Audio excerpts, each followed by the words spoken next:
There's a lot of systemic issues that come into play that if we had as a country, then maybe we could say, let's just go get a job and you'll be fine. But let's also think about like that phrase, right? Like, let's just go get a job and you'll be fine. You won't be homeless anymore. How is that person going to do that when they don't have a home? How is that person going to do that when they can't shower every day? How is that person going to do that when they don't even have clean clothes? They don't have laundry. They don't have access to pay for laundry, right? Like, just go get a job is not the answer. You know what is an answer? A home. Give them a home, get them home, and then let's talk about how do we get a job. Do you need a suit? Let me help you get a suit. Do you need some workforce training? Let's get that, but until you have a safe place to live and a roof over your head as an individual and you're treated with some sort of dignity in that situation, the thought of getting a job is not even in your brain. It's just not. It's just you're thinking about survival day to day.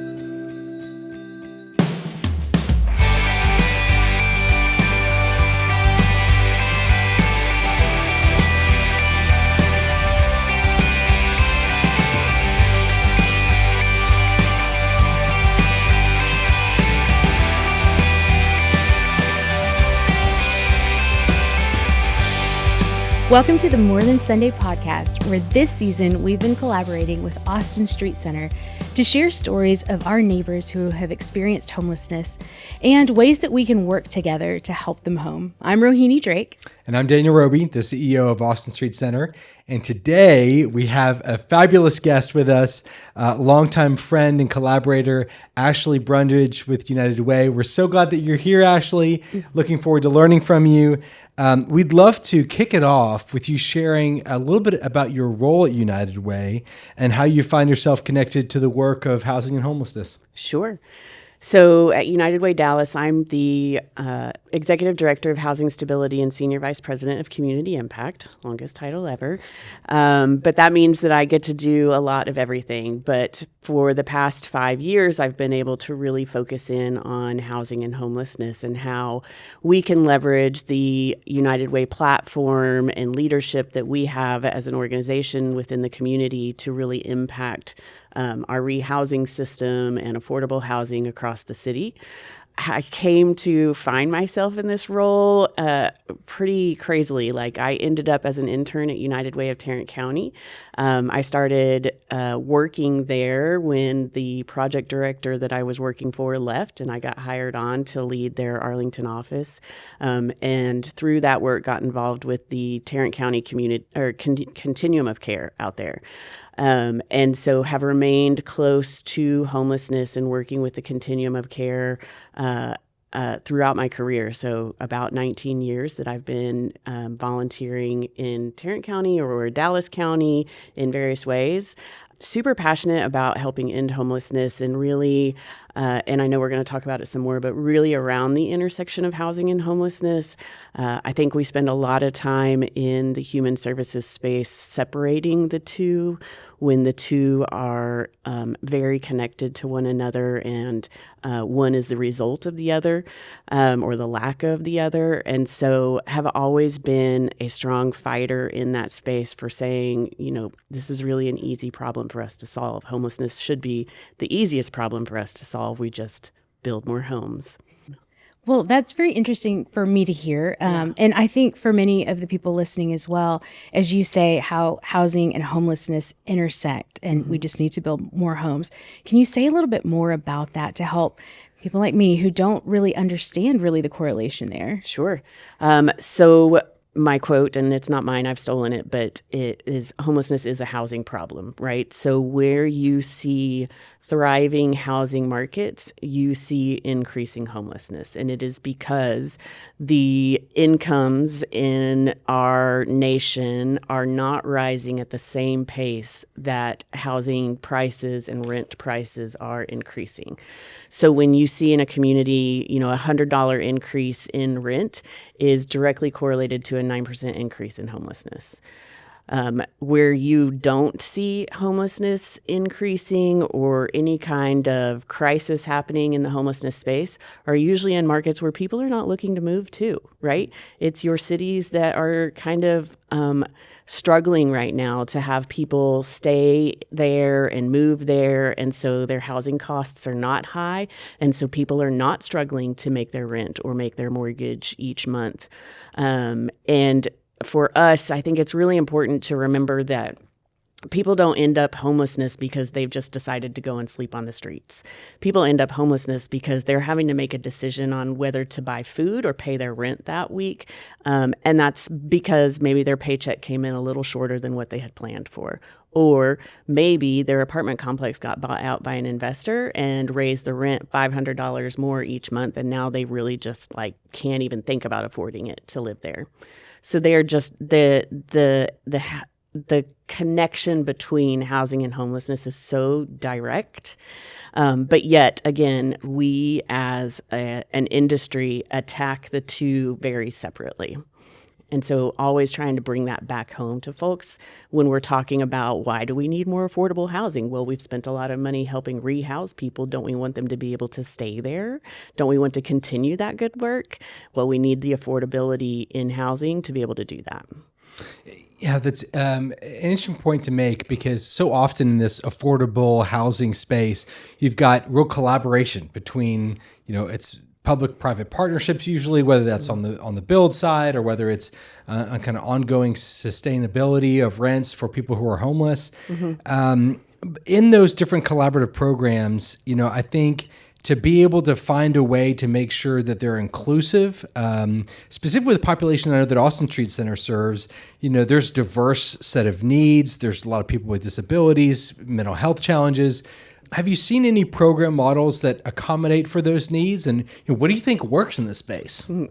I think that is a very interesting and difficult question to answer, right? Because I can't tell you what the best practices are, what works in that space. But what I can tell you is, as a system, it is imperative for us to watch the data on who is being housed and who is not being housed, and make sure that we are not housing groups of folks more than others. And I say that with a very tangible example. So in Dallas, we were watching the data during our last big rehousing push that we've done. And we saw that white people were getting housed faster than African-American folks, which is interesting because African-Americans are disproportionately impacted by homelessness. You see a higher percentage of African-Americans than you do any other population in homelessness, but we were housing white people faster and more often. And so what we did as a system when we learned that is start sending kind of blind applications to landlords. So they don't know who it is that they're looking at on that application. And now we're seeing the rates even out. So we know systemic racism exists, right? It's 2024, but it's still there and it's still strong. And so what can we do to help remove that, to make sure that those populations, all populations, are being housed at the same rate? I think that the same would go for folks with disabilities, folks with mental health issues, is ensure that we're making accommodations to house people at the same rate, but also listening to those experiences of people who have the disabilities, who are experiencing homelessness. And so in doing that, we have two lived experience groups that the Continuum manages. One of them is for adults that are experiencing homelessness or have experienced homelessness, that they gather on a regular basis to provide feedback on different initiatives or different things that are happening in the system. And then we also have a group of youth who have or are currently experiencing homelessness. And so how do we work with them to really meet their needs that they're voicing in those groups? And so the same thing might be, we set up something for folks who have disabilities to make sure that we are listening to them on a regular basis, so that we're meeting their needs in a way that we might not even know they need from us.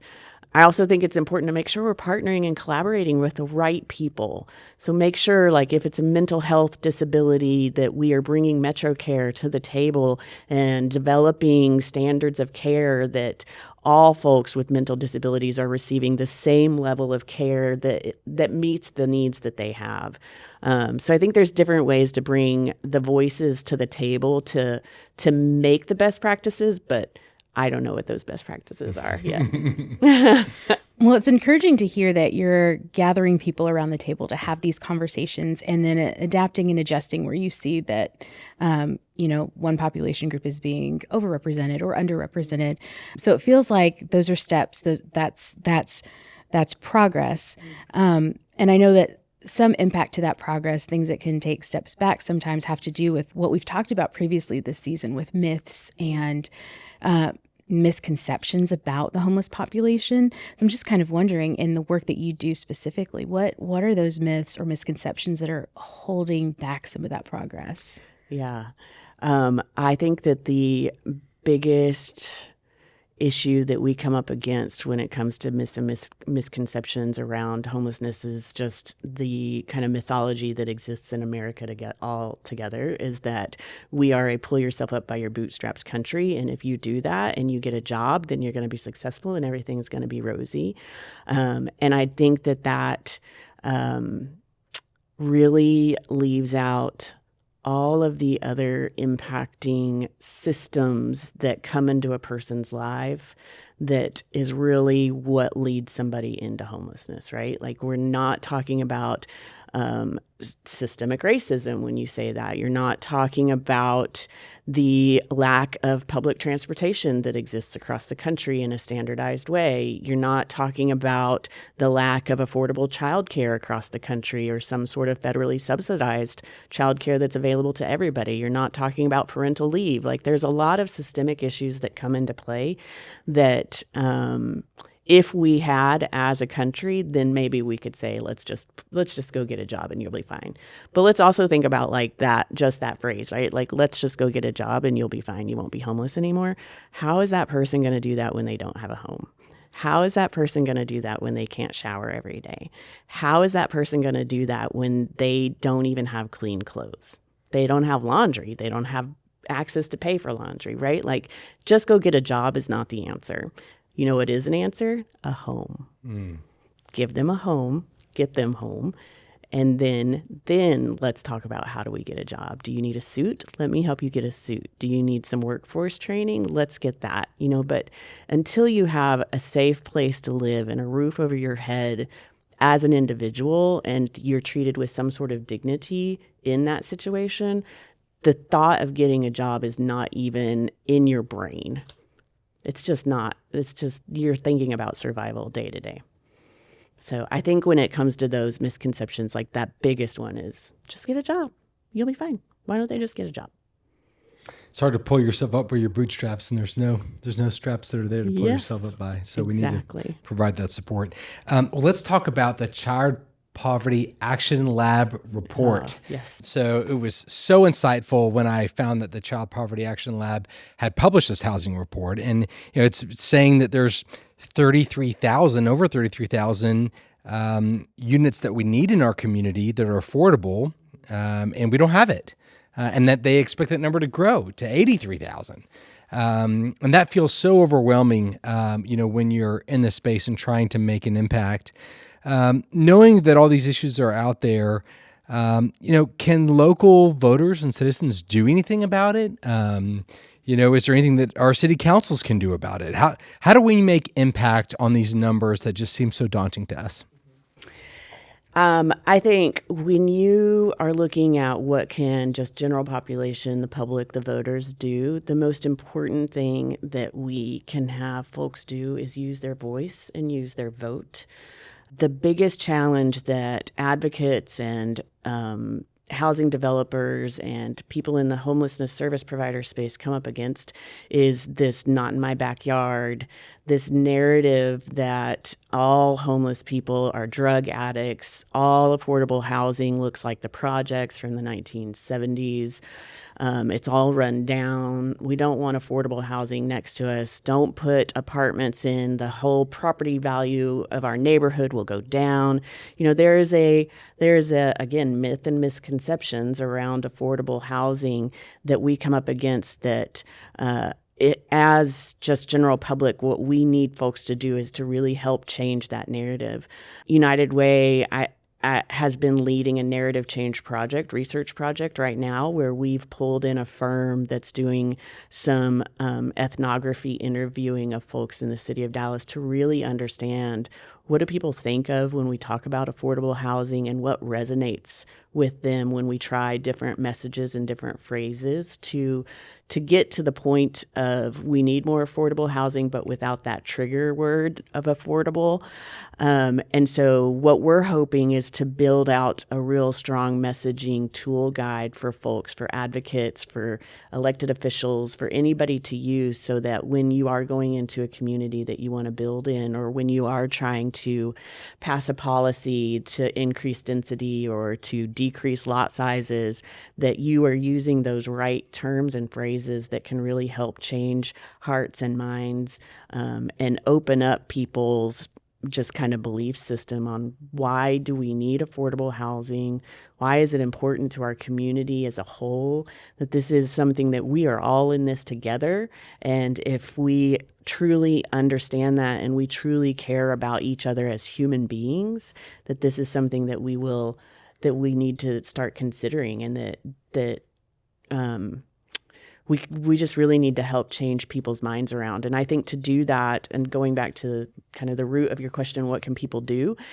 They need to start talking to their neighbors. They need to start talking to their city council people. They need to talk to their elected officials beyond that at the state and the federal level, and say, this is what I know needs to happen, and I know it needs to happen in my neighborhood, and I am open to that, and I need for you to know that you have my support as a voter if you want to change the policy. If you want to allow for smaller lot sizes, you still have my vote, and I will talk to my neighbors and make sure that they understand why it's important and that they will still vote for you, because that's the fear, right?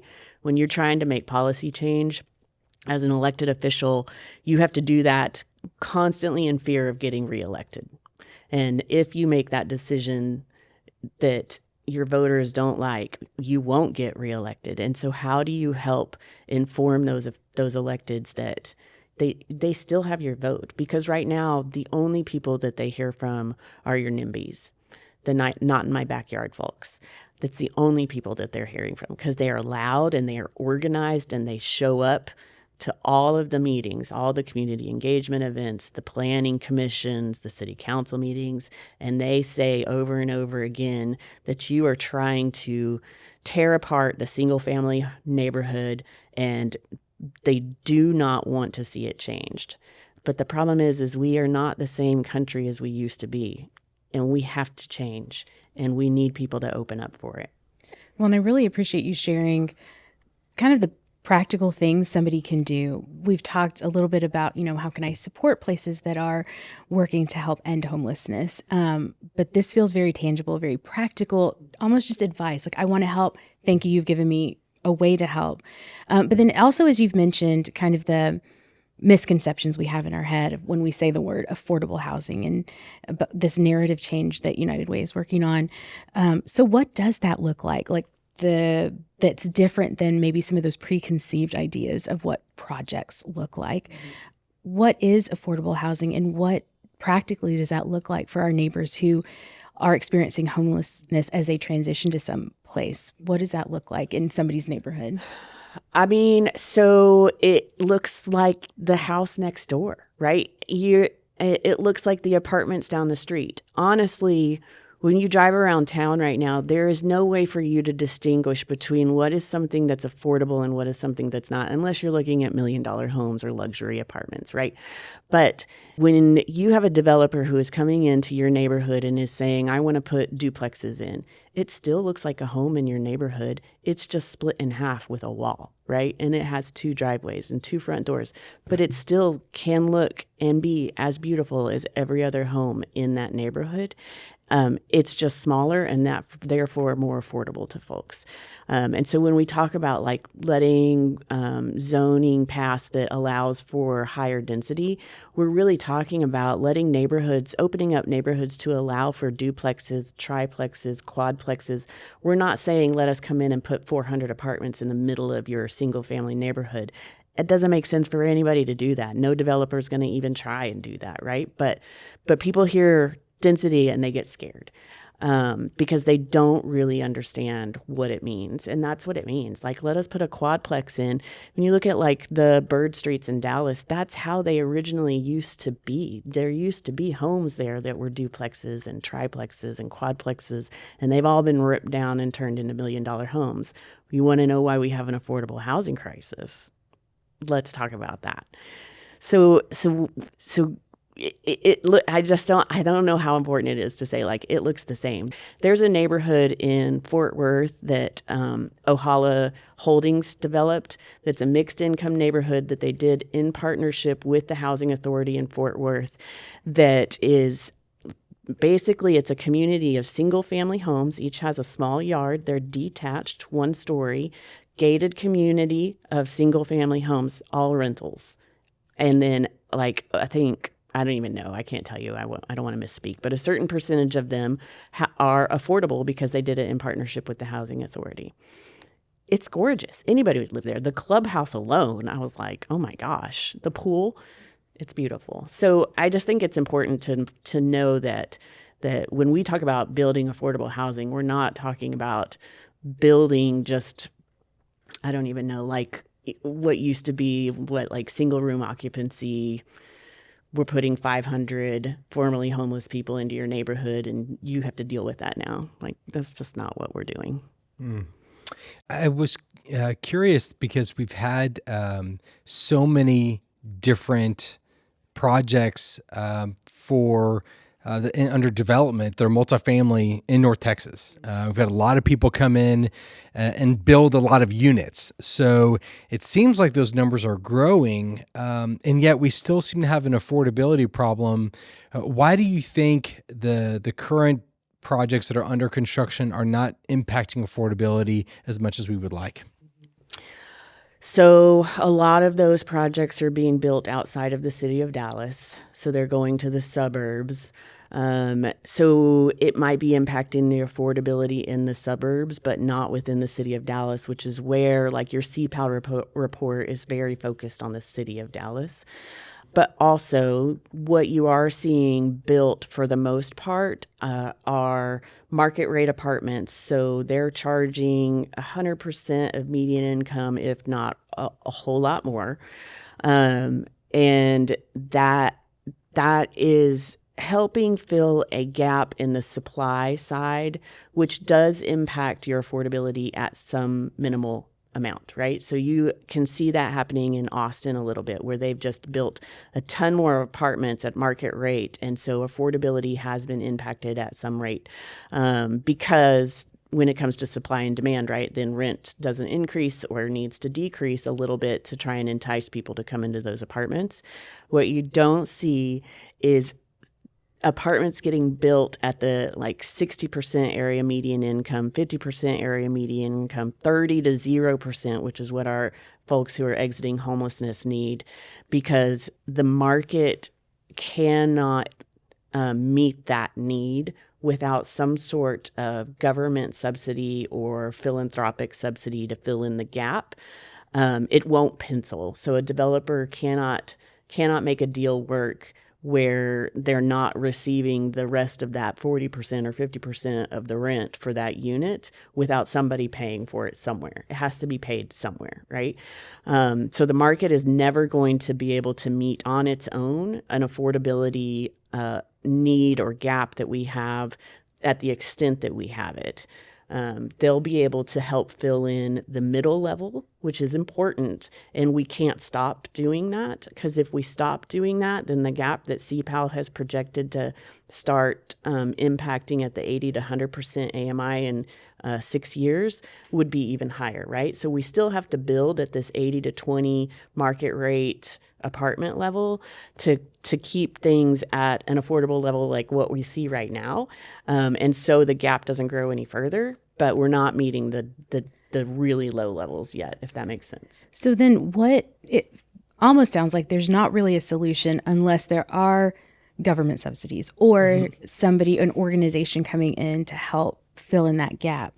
So somebody who is currently experiencing homelessness and they're looking at rent prices and saying, like, I'm almost there, or I wish I could be there, but it's not going to happen. So what can we do? Like how does your organization or other organizations, do they fill those gaps? Yes, some do, some don't, right? I think overall, from a philanthropic side of things, from foundations in our community, we are still at the beginning stages of seeing philanthropic investments into affordable housing. So providing that subsidy to developers that they need. What we need is foundations to start investing the corpus of their investment that they have into affordable housing. So they're going to get some sort of small return. It's not going to be the same return as if they're making a normal investment of that corpus, but they still get some return, but they're also giving a benefit back to the community. We have a couple foundations in town who have started doing some of that. We need more of that, a lot more of that. There's a lot of money in Dallas that's not being used, that could be used and could be invested in that way. The government is definitely, they're providing subsidies. There needs to be a whole lot more. The city of Dallas has a bond election coming up that Daniel and I were talking about on the way in, that we as advocates were pushing for $200 million to be allocated to affordable housing in that bond. We were pushing for $40 million to be allocated for homelessness services in that bond. We got a total of around like 64 for affordable housing that was split between housing and economic development, and we got 19 for homelessness services. So the city had a chance to really invest in helping address the crisis that we have right now, and they didn't do it. City council chose not to do it. They moved the money around, which is unfortunate. And that's going to go to voters in May. And while it's not what we asked for, we still need it. It's still important to vote yes for that, but it's just not the amount that we wanted to see, because that would have provided a lot of subsidies for our community to help meet the need in affordable housing. There's other ways of doing it, as far as like leveraging nonprofits and tax abatements and things like that developers are getting smart with doing, using the PFC, the Public Facilities Corporation that we have at the city, that provides different ways of providing the subsidy that we need. But it's still, Dallas is still in like the infancy stages of addressing the crisis that we have, because we haven't had to do this before. It's never been this bad before. And the problem, what makes it rise to the top right now, is that it's impacting the higher income families now. Your middle class families are feeling it. It's not just people in poverty that are feeling that crunch or that are ending up on the edge or in homeless shelters. It's moving up into that higher ranges now. It's really scary to realize that, and to think about how many people have moved to North Texas. I mean, I remember growing up, in North Dallas, and, I think what's now, Plano and McKinney and Allen was all grasslands. It wasn't even developed even then. And now I think of our community, and I know just in the past few years, we've had, Texas has had almost 1 million people come to Texas from other states just in the past couple of years. And when I realize that and say, hey, bravo, Dallas, we have 56,000 units under construction. Well, guess what? We've had 1 million people come to Texas. So there's a lot of more work that needs to be done. And I'm so grateful for your leadership. Is there anything else that you want to make sure our viewers know about housing and homelessness? Anything else that's burning on your mind? I don't think so. I mean, I think going back to using your voice and your vote, like that's the most important thing that we can ask of your listeners and your viewers, right? Like just your vote matters, and especially in local elections. And so it's important to show up. Go vote. Mm-hmm. Yes, go vote. We appreciate your time, Ashley. Thank you for educating us and sharing your wisdom and some tangible solutions that we can engage in. Mm-hmm. Thanks for having me. Sure. And thank you so much for listening to this episode and to this season. We really appreciate it. If you've missed any of our episodes, you can always go back to find the More Than Sunday podcast anywhere that you normally listen to your podcasts. Or you can watch all of our episodes at youtube.com/FUMCR. I invite you to subscribe to the podcast so you never miss out when we launch a new season. And for any of the resources that have been mentioned in this episode with Ashley and some of the housing solutions that she mentioned, you can always visit our website, FUMCR.com/morethansunday, and we'll list those resources and ways that you can get in touch with some of these organizations that are doing such good work. And I want to say a special thank you to Daniel for co-hosting with me this season. It's been wonderful, and we've learned lots. So thank you so much for your time. It's been a joy to get to know you, Rohini. Thank you. And again, we'll share more resources about how you can support Austin Street Center and the mission that they have to help our neighbors who are experiencing homelessness. Thank you so much for listening and for watching, and we hope you have a wonderful week.